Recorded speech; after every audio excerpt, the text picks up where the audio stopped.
Hello friends, welcome back to my channel. இன்றைக்கி நம்ம சேனலில் அங்கன்வாடி சத்து மாவு வச்சு ஒரு 5 விதமான ரெசிபி தாங்க பார்க்க போகிறோம். ரொம்ப ஹெல்த்தியாகவும் இருக்கும், ஈஸியாகவும் செய்யலாம். வாங்க எடுப்பேன்னு வீடியோக்குள்ளே போய் பார்க்கலாம். ஃபஸ்ட்டு இந்த அங்கன்வாடி சத்து மாவு வச்சு நம்ம இடியாப்ப ரெசிபி தாங்க பண்ண போகிறோம். செய்கிறது பார்த்திங்கன்னா 1 டம்ளர் அளவு நான் மாவு கரெக்டாக எடுத்துக்கிறேன். கொஞ்சம் நிறையா 1 டம்ளர் நிறையா நல்லா குமிழ் மாதிரி எடுத்துருக்குறேங்க. இதில் பார்த்திங்கன்னா கொஞ்சம் வெள்ளம் கட்டியாக இருக்கும். வேணும்னா நீங்கள் சல்லடையில் வச்சு சளிச்சிக்கலாம். ஸோ நான் பார்க்கையில் பார்த்திங்கன்னா அவ்வளோவா கட்டியாக இல்லை. ஸோ புளியறதுக்கு ஈஸியாக வரும். அதனால் நான் சலிக்காமல் அப்படியே எடுத்துக்கிறேன். இந்த 1 டம்ளர் அளவு மாவுக்கு பார்த்திங்கன்னா 1 டம்ளர் அளவு நிறையா தண்ணி எடுத்துக்கிறேன். இந்த தண்ணியை நல்லா கொதிக்க வச்சுக்கலாங்க. நல்லா கொதித்து வர்றப்போ மாவில் சேர்த்துக்கணும். அங்கன்வாடி மாவில் பார்த்திங்கன்னா கொஞ்சம் ஸ்வீட்னஸ் இருக்கும், கொஞ்சம் வெள்ளம் சேர்த்துருப்பாங்க. ஸோ அந்த வெள்ளத்தை கொஞ்சம் தூக்கி காட்டுறதுக்காண்டி கொஞ்சமாக ஒரு பிஞ்ச் அளவு உப்பு சேர்த்துருக்குறேன். தண்ணி பார்த்திங்கன்னா நல்லா கொதிச்சிருச்சு. இந்த கொதிக்கிற தண்ணியை கொஞ்சமாக ஊற்றி நம்ம மிக்ஸ் பண்ணிக்கலாம். நம்ம இடியாப்பம் நார்மலாக செய்கிற மாவுக்கு பார்த்திங்கன்னா 1 டம்ளர் அளவு மாவுக்கு 1 டம்ளர் அளவு தண்ணி சேர்ப்போம். ஸோ அந்த அங்கன்வாடி சத்து மாவுக்கு பார்த்திங்கன்னா அவ்வளோ தண்ணி தேவைப்படாது. 1 டம்ளர் மாவுக்கு பார்த்திங்கன்னா ஒரு 3/4 டம்ளர் அளவு தண்ணி இருந்தால் போதும். நல்லா கொதிக்கிற தண்ணியாக இருக்கணும். கொதிக்கிற தண்ணியை சேர்த்து கொஞ்சமாக இந்த மாதிரி நம்ம ஃபுல்லாகவே மிக்ஸ் பண்ணிக்கலாங்க. கொஞ்சமாக மிக்ஸ் பண்ணிட்டு நான் உங்கள்கிட்ட காமிக்கிறேன்.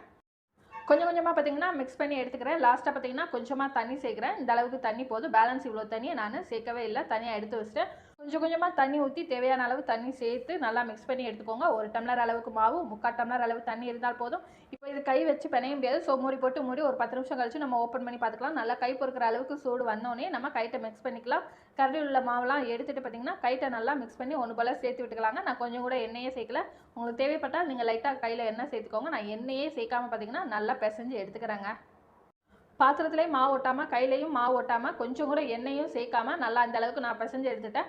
பிசைஞ்சு எடுத்து இந்த சத்துணவு மாவை பார்த்திங்கன்னா நம்ம இடியாப்ப குழலில் சேர்த்துக்கலாம். சின்ன உருண்டைகளாக இந்த மாதிரி உருட்டி இடியாப்ப குழலில் சேர்த்துக்கலாம். இடியாப்ப குழலையும் நான் கொஞ்சம் கூட எண்ணெய் சேர்க்கலைங்க, எண்ணெயே தேவைப்படாது. ஸோ இந்த மாதிரி இடியாப்ப குழலில் நம்ம ஃபில் பண்ணிக்கலாம். எல்லா மாவையும் இடியாப்ப குழலில் நல்லா ஃபில் பண்ணியாச்சுங்க. இப்போ நம்ம மூடி இடியாப்பம் சுற்ற ஆரம்பிச்சிக்கலாம். கரெக்டாக பார்த்திங்கன்னா மூடுங்க, இல்லைன்னா கீழே உள்ள நம்ம குழலில் உள்ள மாவெல்லாம் பார்த்திங்கன்னா அந்த அச்சுக்கு மேலே மாவு வேஸ்ட் ஆகும். ஸோ பிழியவும் முடியாது. ஸோ கரெக்டான அந்த திருக வச்சு கரெக்டாக மூடிக்கோங்க. நம்ம இட்லிக்கு எப்படி துணியை நினச்சி எடுப்போமோ அந்த மாதிரி துணியை நினச்சி இட்லி தட்டில் போட்டுட்டு இந்த மாதிரி நைஸாக சுற்ற ஆரம்பிச்சிக்கலாம். பார்த்தாலே உங்களுக்கு தெரியும் எவ்வளோ ஈஸியாக பார்த்திங்கன்னா சுற்ற வர்றதுக்குன்னு. ரொம்ப கஷ்டமே இல்லாமல் நல்லா ஈஸியாக இந்த மாதிரி சுற்றி எடுத்துக்கோங்க. நீங்கள் ஒவ்வொரு இட்லி தட்டிலையும் குழிலையும் பார்த்திங்கன்னா மொத்தமாக சுற்றுனீங்கன்னா அது இட்லி மாதிரி கும்மலாக இருக்கும். ஸோ குழந்தைங்க சாப்பிட அவ்வளோவா விருப்பப்பட மாட்டாங்க. ஸோ இந்த மாதிரி பார்த்திங்கன்னா லேசாக ஒரு சுற்று 2 சுற்றுலையும் ஃபுல் ரவுண்டாக வந்துட்டாலே போதும். சீக்கிரமாகவும் வெந்துடும். இந்த சத்துணவு மாவு இடியாப்பம் பார்த்திங்கன்னா புளியறதுக்கு எவ்வளோ ஈஸியாக இருக்குது பாருங்கள். ரொம்பவே கஷ்டமே இல்லாமல் சுலபமாக புளிஞ்சாச்சு. மொத்தமாக புளியாதீங்க. இந்த மாதிரி ஒரு சுற்றுலையும் பார்த்திங்கன்னா கரெக்டாக புளிஞ்சு எடுத்துக்கோங்க. நம்ம 2 தட்டுலையும் பிழிஞ்சாச்சு. சுற்றினது போக பார்த்திங்கன்னா இன்னும் ஒரு தட்டுக்கு மாவு இடியாப்ப குழலில் பேலன்ஸ் இருக்குது. ஸோ அதுக்கப்புறம் இன்னொரு தட்டும் நம்ம வச்சுக்கலாம். நம்ம ரெடி பண்ணி வச்சுருக்க இடியாப்ப தட்டுகளை பார்த்திங்கன்னா இந்த கொதிக்கிற தண்ணி நல்லா இட்லி குண்டால நல்லா தண்ணி கொதிச்சதுக்கப்புறம் பார்த்திங்கன்னா நம்ம சுற்றின இடியாப்பத்தை எடுத்து வச்சுக்கோங்க. நார்மலாக செய்கிற பச்சரிசி இடியாப்பம், புழுங்கலரிசி இடியாப்பம் எல்லாத்துக்குமே பார்த்திங்கன்னா இட்லி எல்லாத்துக்குமே பார்த்திங்கன்னா இந்த மாதிரி நல்லா தண்ணி கொதிச்சதுக்கப்புறம் எல்லாத்தையுமே வைங்க. அது ஒரு டேஸ்ட்டாக சூப்பராக இருக்கும். நம்ம சுற்றினா இடியாப்ப தட்டுகளை இந்த மாதிரி நம்ம இட்லி குண்டால ஒரு 5 நிமிஷம் வேக வச்சாலே போதும். ஏன்னா நம்ம ஏற்கனவே சுடுதண்ணியில் தான் பிசைஞ்சிருக்கோம். இந்த சத்துணவு மாவு வேகிறதுக்கு பார்த்திங்கன்னா ரொம்ப நேரம் ஆகாது. ஒரு 5 நிமிஷம் ஆனாலே போதும். நம்ம ஓப்பன் பண்ணி பார்த்துலாம். வெந்துச்சான்னு எப்படி செக் பண்ணுறதுன்னு பார்த்திங்கன்னா ஒரு நூல் மாதிரி எடுத்து இடியாப்பம் இருக்குது பார்த்திங்களா, அது ஒரு நூல் மாதிரி இருக்கும். அதை எடுத்து நீங்கள் நசுக்கி பார்த்தாங்கன்னா கையில் ஒட்டாமல் இருக்கும். ஸோ ஒரு 5 நிமிஷம் ஆனாலே போதும், நல்லா வெந்துடும். இப்போ இடியாப்பம் வெந்த இடியாப்பத்தை நம்ம தட்டில் சர்வ் பண்ணிக்கலாங்க. ஒட்டாமல் உதிராமல் அங்கன்வாடி சத்துணவு மாவு இடியாப்பம் சூப்பராக ரெடி ஆகிடுச்சுங்க. ஸோ இடியாப்பம் பார்த்தீங்கனாலே தெரியும் ஒட்டாமல் உதிராமல் சூப்பராக ரெடி ஆகிடுச்சுங்க. பெரியவங்களும் சாப்பிட்றதுக்கு ரொம்ப ஹெல்த்திங்க. ஸோ காலையில் இந்த மாதிரி ஹெல்த்தியான பிரேக்ஃபாஸ்ட், ஒரு ஃபில்லிங்கான பிரேக்ஃபாஸ்ட்டாக இருக்கும் குழந்தைங்களுக்கும் பெரியவங்களுக்கும். இதுக்கு பார்த்திங்கன்னா சைடிஷு தேங்காய் பால் எடுத்து சாப்பிட்லாம். நான் பார்த்திங்கன்னா தேங்காய் துருவியும் பால் பார்த்திங்கன்னா காய வச்சு எடுத்துருக்கிறேன். பால் நல்லா சுண்டை காய்ச்சி எடுத்துருக்குறாங்க சக்கரை போட்டு. அடுத்தது 2வது ரெசிபியாக பார்த்திங்கன்னா அங்கன்வாடி சத்து மாவில் கேக் ரெசிபி தாங்க பண்ண போகிறோம். எல்லோரும் செய்கிற அளவுக்கு பார்த்திங்கன்னா இட்லி பாத்திரத்தை தான் வேக வச்சு செய்ய போகிறோம். வாங்க எப்படி பண்ணணும்னு பார்த்துடலாம். இதுக்கு பார்த்திங்கன்னா 1 கிண்ணம் அளவு நான் மாவு எடுத்துக்கிறேங்க. உங்ககிட்ட கிண்ணம் இல்லாட்டி வீட்டில் இருக்கிற டம்ளரே போதுங்க. 1 டம்ளர் அளவு மாவு எடுத்துக்கிட்டு மற்ற இன்க்ரீடியன்ஸ் எல்லாமே பார்த்திங்கன்னா அதே டம்ளர் அளவுக்கு எடுத்துக்கோங்க. நான் பார்த்திங்கன்னா நல்லா தட்டி விட்டு 1 கிண்ணம் அளவு மாவு எடுத்துக்கிறேன். 1/4 கப் அளவு சக்கரை எடுத்துக்கிறேன். அங்கன்வாடி சத்து மாவில் பார்த்திங்கன்னா ஏற்கனவே வெல்லம் இருக்கும். அதனால் நான் 1/4 கப் அளவு சக்கரை எடுத்துக்கிறேன். சமையல் சோடா உப்பு சொல்லுவாங்க, அதை 1/2 டீஸ்பூன் அளவு எடுத்துக்கிறேன். 1 முட்டை எடுத்துக்கிறேன். பால் ஒரு 3/4 கப் அளவு எடுத்துக்கிறேன். எண்ணெய் பார்த்திங்கன்னா ஒரு 2 டீஸ்பூன் அளவு தான் எடுத்துக்கிறேன். ஒரு 1/4 கிண்ணம் அளவு எண்ணெய் எடுத்துக்கிறேன். இப்போ நம்ம அங்கன்வாடி சத்து மாவு பார்த்திங்கன்னா நெருன்னு இருக்கும். அதை ஒரு மிக்ஸி ஜாரில் சேர்த்து நல்லா மூடி நம்ம நல்லா மெய்யாக அரைச்சி எடுத்துக்கலாங்க. மாவை அரைச்சதுக்கப்புறம் மிக்ஸி ஜாரில் போட்டு அரைச்சதுக்கப்புறம் இதில் பார்த்திங்கன்னா சலிக்கணுன்ற அவசியமே இல்லை. இது கூடவே பார்த்திங்கன்னா ஒரு முட்டை சேர்த்துக்கிறேன். நான் ஒரு கிண்ணம் அளவு மாவுக்கு பார்த்திங்கன்னா ஒரே ஒரு முட்டை தான் சேர்த்துக்கிறேன். நீங்கள் எக்ஸ்ட்ரா மாவு எடுத்துருந்தீங்கன்னா அதுக்கு தகுந்த மாதிரி நீங்கள் முட்டை எடுத்துக்கோங்க. இப்போ இந்த முட்டையும் சேர்த்து நல்லா மிக்ஸி ஜாரில் நம்ம அரைச்சி எடுத்துகிட்டு வந்துக்கலாங்க. இந்த மாதிரி நான் அரைச்சி எடுத்துகிட்டு வந்துக்கிறேன். இது கூடவே பார்த்திங்கன்னா நம்ம எடுத்து வச்சுருந்த சர்க்கரை, பால், 3/4 கப் அளவு பால் சேர்த்துக்கிறேங்க. பாலையும் சேர்த்துட்டு நல்லா நான் அரைச்சி எடுத்துகிட்டு வந்துக்கிறேங்க. எல்லா இன்க்ரீடியன்ஸும் பார்த்திங்கன்னா நான் ஒரு கிண்ணம் அளவு எடுத்ததுக்காண்டி நான் சொல்லியிருக்கேன். இதை விட நீங்கள் எக்ஸ்ட்ரா எடுத்திங்கன்னா அந்தளவுக்கு பார்த்திங்கன்னா மற்ற இன்க்ரீடியன்ஸ் எல்லாமே நீங்கள் முட்டை, சர்க்கரை எல்லாமே சேர்த்துக்கோங்க. மாவு இந்த அளவுக்கு பார்த்திங்கன்னா மிக்ஸ் ஆனதுக்கப்புறம் நல்லா முட்டை எல்லாமே மிக்ஸ் ஆனதுக்கப்புறம் பார்த்திங்கன்னா அது சமையல் சோடாவும் சேர்த்துட்டு கொஞ்சம் 2 ஸ்பூன் அளவு எண்ணெயும் சேர்த்துட்டு நல்லா அரைச்சி எடுத்துகிட்டு வந்துக்கிறாங்க. நம்ம அரைக்க பார்த்திங்கன்னா மாவு திக்னஸ் ஆகிடும். அப்போ உங்களுக்கு தண்ணி மாதிரி இருக்கிற மாதிரி தெரிஞ்சதுன்னா கூட 1 ஸ்பூன் அளவு வந்து மாவு நீங்கள் சேர்த்து இந்த மாதிரி தோசை மாவு பக்குவத்துக்கு நீங்கள் அரைச்சி எடுத்துக்கோங்க. கேக் மாவு ரெடியாக இருக்குது. நம்ம இந்த மாதிரி ஒரு பாத்திரம் எடுத்துக்கலாம். இந்த பாத்திரத்தை தான் பார்த்திங்கன்னா கேக் மாவு ஊற்றி நம்ம குக் பண்ண போகிறோம். வாசனை வராத ஆயில் சேர்த்துக்கோங்க. கேக்கு மாவுலேயும் பார்த்திங்கன்னா வாசனை வராத ஆயில் சேர்த்துட்டு மிக்ஸி ஜாரில் போட்டு அரைச்சி எடுத்துக்கோங்க.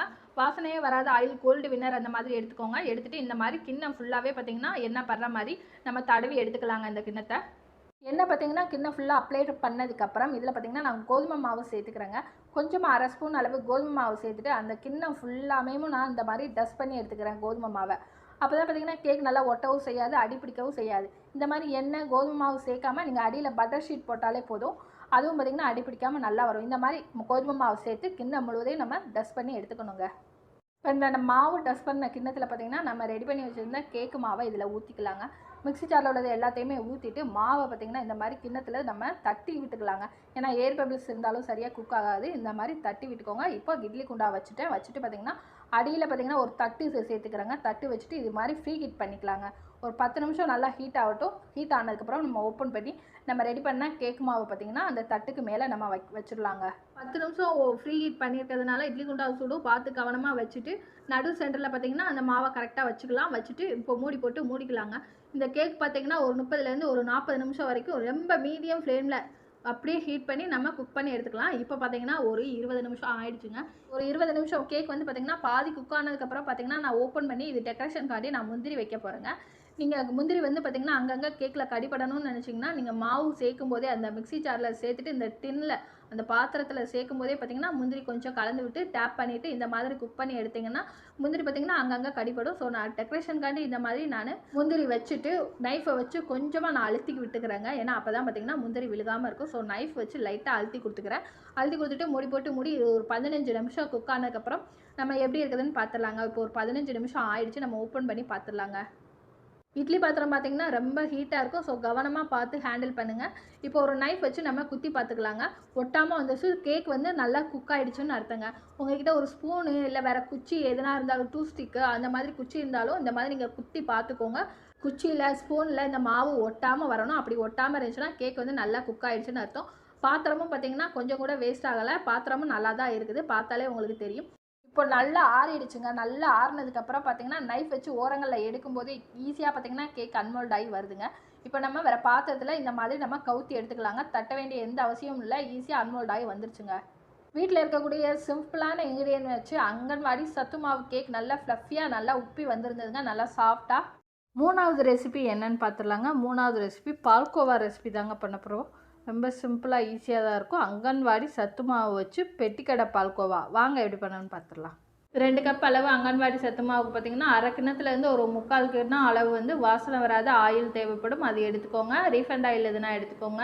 நீங்கள் எண்ணெய்க்கு பதிலாக பார்த்திங்கன்னா நெய், டால்டா அந்த மாதிரி கூட நீங்கள் யூஸ் பண்ணிக்கலாங்க. நான் சக்கரை பொடி பண்ணி எடுத்துக்க போகிறேங்க. ஒரு 2 ஸ்பூன் அளவு சக்கரை சேர்த்துட்டு இது கூட வாசனைக்காண்டி பார்த்திங்கன்னா ஏலக்காய் 2 சேர்த்துட்டு மிக்ஸி ஜாரில் போட்டு நல்லா அரைச்சி பவுட்ரு பண்ணி எடுத்துக்கிட்டேங்க. நான் இந்த மாதிரி பவுட்ரு பண்ணி எடுத்துக்கோங்க. இந்த அங்கன்வாடி சத்து மாவு பால்கோவா செய்கிறதுக்கு பார்த்திங்கன்னா 2 கப் அளவு அங்கன்வாடி சத்து மாவு, 3/4 கிண்ணத்துலேருந்து ஒரு அரை கிண்ணம் அளவு எண்ணெய், தேவைப்பட்டால் 2 ஸ்பூன் அளவு சர்க்கரையை பொடி பண்ணி எடுத்துக்கோங்க. இதுதான் பார்த்திங்கன்னா இதுக்கு தேவையான பொருட்கள். நான் இப்போ அடுப்பில் ஒரு கடாய் வச்சுருக்கேன். கடாய் ஹீட் ஆனோடனே கொஞ்சம் கூட கடாயில் தண்ணி இருக்கக்கூடாது. தண்ணி இல்லாமல் பார்த்திங்கன்னா மாவை சேர்த்துக்கோங்க. 2 கப் அளவு மாவை சேர்த்துட்டு நான் மீடியம் ஃப்ளேமில் வச்சுட்டேன். மீடியம் ஃப்ளேமில் வச்சுட்டு இதை நல்லா வறுத்துக்கலாங்க. ஏன்னா இதில் பச்சை வாசனை கொஞ்சம் இருக்கிற மாதிரி இருக்கும். ஸோ வறுத்துக்கலாம். நம்ம மீடியம் ஃப்ளேம்லேயே வச்சு வறுத்து எடுத்துக்கலாங்க. மாவு பார்த்திங்கன்னா கொஞ்சம் சூடு ஏறினோடனே நம்ம பொடி பண்ண சர்க்கரையே சேர்த்துக்கலாங்க. நான் 2 ஸ்பூன் அளவு பொடி பண்ண சர்க்கரை சேர்த்துக்கிறேன். சர்க்கரை சேர்த்துட்டு நல்லா மிக்ஸ் பண்ணி விட்டுக்கிறேன். நல்லா கட்டி இல்லாமல் பார்த்திங்கன்னா நல்லா மிக்ஸ் பண்ணி விட்டுக்கோங்க. ஸோ அடி பிடிக்காத மாதிரி நல்லா மீடியம் ஃப்ளேம்லேயே வச்சு நல்லா கலந்து விட்டுக்கோங்க. சர்க்கரையும் பார்த்திங்கன்னா அங்கங்கே திட்டாக நிற்காத அளவுக்கு பார்த்திங்கன்னா நல்லா கலந்து விட்டுக்கோங்க. கலந்து விட்டதுக்கப்புறம் இது ஆயில் நம்ம எடுத்து வச்சுருந்த ஆயிலை கொஞ்சம் கொஞ்சமாக சேர்த்து மிக்ஸ் பண்ணிக்கலாங்க. மொத்தமாக ஊற்றிட வேண்டாம். மொத்தமாக ஊற்றாமல் பார்த்திங்கன்னா இப்போ இந்த அளவுக்கு கொஞ்சம் கொஞ்சமாக சேர்த்து நல்லா மிக்ஸ் பண்ணிக்கோங்க. கட்டி சேராமல் மிக்ஸ் பண்ணிக்கோங்க. அடியும் பிடிச்சிடக்கூடாது. அடுப்பை பார்த்திங்கன்னா லோ ஃப்ளேம்லேயே வச்சு நல்லா மிக்ஸ் பண்ணி விட்டுக்கிட்டே இருங்க. கலந்து கொடுத்துக்கிட்டே இருங்க. இந்த பால்கோவா மாவுலேயே பார்த்திங்கன்னா நீங்கள் இதில் கொஞ்சமாக நீங்கள் தேங்காய் துருவல் சேர்த்துக்கலாங்க. தேங்காயை துருவி வறுத்துட்டு இந்த மாவு கூட கலந்து எடுத்துக்கோங்க. அதுவுமே சூப்பராக நல்லா டேஸ்ட்டாக மணமாக இருக்குங்க. ஃபஸ்ட்டு எண்ணெய் சேர்த்ததுக்கப்புறம் நல்லா கலந்து கொடுத்ததுக்கப்புறம் செகண்ட் டைம் பார்த்திங்கன்னா இன்னும் கொஞ்சம் எண்ணெய் சேர்த்துக்கலாங்க. எண்ணெய் சேர்த்துட்டு நல்லா கட்டி இல்லாமல் நல்லா கலந்து கொடுத்துக்கிட்டே இருக்கலாங்க. மீடியம் ஃப்ளேம்லேயே வச்சுட்டு நல்லா கலந்து கொடுத்துக்கோங்க. நான் பார்த்திங்கன்னா 3/4 கப் அளவு எண்ணெய் எடுத்திருந்தேன். அது கொஞ்சமாக நான் இவ்வளோ பேலன்ஸாங்க இருக்குது. இந்த அளவுக்கு பதம் போதுங்க. கையில் பிடிச்சி பார்த்தா பார்த்திங்கன்னா நல்லா பிடிக்க வரணும். அந்த அளவுக்கு பதம் போதும். இப்போ பார்த்திங்கன்னா ரெடி ஆகிடுச்சு. அடுப்பை ஆஃப் பண்ணிவிட்டு ஒரு தட்டு தாங்க எடுத்துருக்கேன். நான் சாப்பிட்ற தட்டு தான் எடுத்துருக்கேன். அதில் ஆயில் அப்ளை பண்ணிக்கிறேங்க. வாசனை வராத ஆயில் அப்ளை பண்ணிக்கோங்க. உங்கள்கிட்ட மோல்டு இருந்தாலும் நீங்கள் மோல்டுலேயே பண்ணிக்கலாம். மோல்டு இல்லாதவங்க பார்த்திங்கன்னா இந்த மாதிரி தட்டில் நல்லா வாசனை வராத ஆயில் தடவிட்டு நம்ம ரெடி பண்ண பால்கோவா மாவை இந்த தட்டில் சேர்த்துடலாங்க. சூட்டோடையே பார்த்திங்கன்னா நம்ம மிக்ஸ் பண்ண கரண்டி வச்சு நல்லா அழுத்தம் கொடுத்துக்கலாம். எந்த அளவுக்கு அழுத்தம் கொடுத்துட்டு நல்லா செட் பண்ணி விடுறீங்களோ அந்த அளவுக்கு பார்த்திங்கன்னா பால்கோவா கட் பண்ணும்போது உடையாமல் இருக்குங்க. இப்போ சூடாக இருக்கும், கை வைக்க முடியாது. முடிஞ்ச அளவுக்கு பார்த்திங்கன்னா கரண்டிகிட்டே பார்த்திங்கன்னா நல்லா அழுத்தம் கொடுத்து செட் பண்ணி விடுங்க. பிகினர்ஸாக இருந்தால் உங்கள்கிட்ட கரண்டிகிட்ட செட் பண்ண முடியலன்னா கை பொறுக்கிற அளவு சூடு வந்தோடனே பார்த்திங்கன்னா கைட்டே நல்லா அழுத்தம் கொடுத்து நல்லா இந்த மாதிரி செட் பண்ணி விட்டுக்கோங்க. ஸ்பூனில் பார்த்திங்கன்னா வாசனை வராத எண்ணெய் சேர்த்துக்கோங்க. இல்லைன்னா நெய் சேர்த்துட்டு நல்லா இந்த அளவுக்கு பார்த்திங்கன்னா ஸ்பூன்டே நல்லா அழுத்தம் கொடுத்துக்கோங்க. அப்போ தான் நம்ம கட் பண்ணும்போது பால்கோவா பார்த்திங்கன்னா உடையாமல் உதிராமல் சூப்பராக வருங்க. இந்த அளவுக்கு நல்லா செட் பண்ணி விட்டுக்கோங்க. செட் பண்ணதுக்கப்புறம் ஒரு 10 நிமிஷம் சூடு ஆறட்டும். சூடு ஆறுனதுக்கப்புறம் இதில் தேவைப்பட்டால் முந்திரி சேர்த்துக்கோங்க. நான் ஒரு 7-8 போல் முந்திரியை இந்த மாதிரி கொரப்பாக பொடி மாதிரி அரைச்சி நான் செட் பண்ண அந்த பால்கோவா மேலே கொஞ்சமாக தூவி விட்டுக்கிறேங்க. இந்த முந்திரி பார்த்திங்கன்னா ஆப்ஷன்லாம் உங்களுக்கு தேவைப்பட்டால் சேர்த்துக்கோங்க, இல்லைன்னா ஸ்கிப் பண்ணிக்கோங்க. முந்திரி சேர்த்துட்டு ஒரு 10 நிமிஷம் ஆனதுக்கப்புறம் பார்த்திங்கன்னா ஒரு நைஃப்பில் நான் எண்ணெய் தடவிக்கிறேன், இல்லைன்னா நீங்கள் நெய் தடவிக்கோங்க. தடவிட்டு இந்த மாதிரி சின்ன சின்ன பீஸாகவும் நம்ம கட் பண்ணிக்கலாங்க. மெதுவாக பார்த்து பொறுமையாக கட் பண்ணிக்கோங்க. எந்த அளவுக்கு நல்லா அழுத்தம் கொடுத்து நீங்கள் செட் பண்ணி வைக்கிறீங்களோ முதல்லையும் அந்த அளவுக்கு பார்த்திங்கன்னா பால்கோவா உடையாமல் வருங்க. இப்போ பால்கோவாவை பார்த்திங்கன்னா உடையாமல் நம்ம ஒரு நைஃப் வச்சு கூட எடுத்துக்கலாம். அடியில் ஒரு ஸ்பூன் வச்சு நல்லா ஷார்ப்பான பொருள் வச்சு கூட பொறுமையாக இந்த மாதிரி எடுத்துக்கோங்க. உடையாமல் வரும் பால்கோவா நல்லா முதல்லையே செட் பண்ணியிருந்தீங்கன்னா. இந்த அங்கன்வாடி சத்து மாவு பால்கோவா பார்த்திங்கன்னா நான் 1 ரூபாய் பால்கோவா அளவுக்கு தாங்க நாங்கள் சின்ன சின்ன பீஸாக கட் பண்ணி எடுத்துருக்கிறேன். 4வது ரெசிபி என்னென்னு பார்த்திங்கன்னா அங்கன்வாடி சத்து மாவு வச்சு நம்ம பாயசம் செய்ய போகிறோங்க. 2 ஸ்பூன் அளவு ஜவ்வரிசியை 1/2 மணி நேரம் ஊற வச்சு இப்போ வேக வச்சு எடுத்துக்கலாங்க. ஜவ்வரிசி குக்காகிறதுக்குள்ளே 2 ஸ்பூன் அளவு அங்கன்வாடி சத்து மாவு பார்த்திங்கன்னா எடுத்துடுக்கிறேன். இந்த சத்து மாவில் கொஞ்சமாக பால் சேர்த்துக்கலாம். நான் ஒரு 3/4 டம்ளர் அளவு பால் சேர்த்துக்கிறேன். தண்ணியே சேர்க்காமல் நான் 3/4 டம்ளர் அளவு பால் சேர்த்துட்டு நல்லா கட்டி எதுவும் இல்லாமல் நல்லா கரண்டி வச்சு நல்லா மிக்ஸ் பண்ணிக்கிறேங்க. உங்கள்கிட்ட பால் இல்லைன்னா வெறும் தண்ணி கூட வச்சு நல்லா இந்த மாதிரி தண்ணியாக கலந்துக்கலாங்க. நான் பால் சேர்க்கும் போது இன்னும் டேஸ்ட்டாக நல்லா ரிச்சாகவும் இருக்கும், நல்லா ஹெல்த்தியாகவும் இருக்கும். அதனால நான் ஒரு 3/4 டம்ளர் அளவு பால் சேர்த்து இந்த மாதிரி அங்கன்வாடி சத்து மாவை மிக்ஸ் பண்ணி எடுத்துக்கிறேங்க. ஜவ்வரிசி பார்த்திங்கன்னா நல்லா குக் ஆகிடுச்சு. இந்த ஸ்டேஜில் நம்ம கலந்து வச்சுருந்த மிக்ஸ் பண்ணி வச்சுருந்த அங்கன்வாடி சத்து மாவை இது கூட சேர்த்துக்கலாங்க. ஜவ்வரிசி கூட சேர்த்துக்கலாங்க. வெந்த ஜவ்வரிசி கூட சேர்த்துட்டு நல்லா கலந்து விட்டுக்கிட்டே இருக்கலாம். அடி பிடிக்காத மாதிரி நல்லா கலந்து விட்டுக்கிட்டே இருங்க.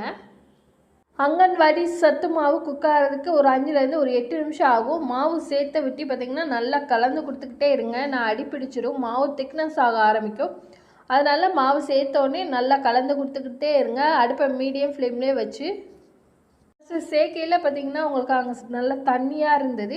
இந்த ஸ்டேஜில் ஒரு 5 நிமிஷம் கழித்து பார்த்திங்கன்னா நல்லா திக்னஸ் ஆக ஆரம்பிச்சிருக்கு. ஒரு 5 நிமிஷம் குக் பண்ணியாச்சு. ஒரு 5 நிமிஷம் குக் பண்ணது கூட இது கூட பார்த்திங்கன்னா சேமியா சேர்த்துக்கலாங்க.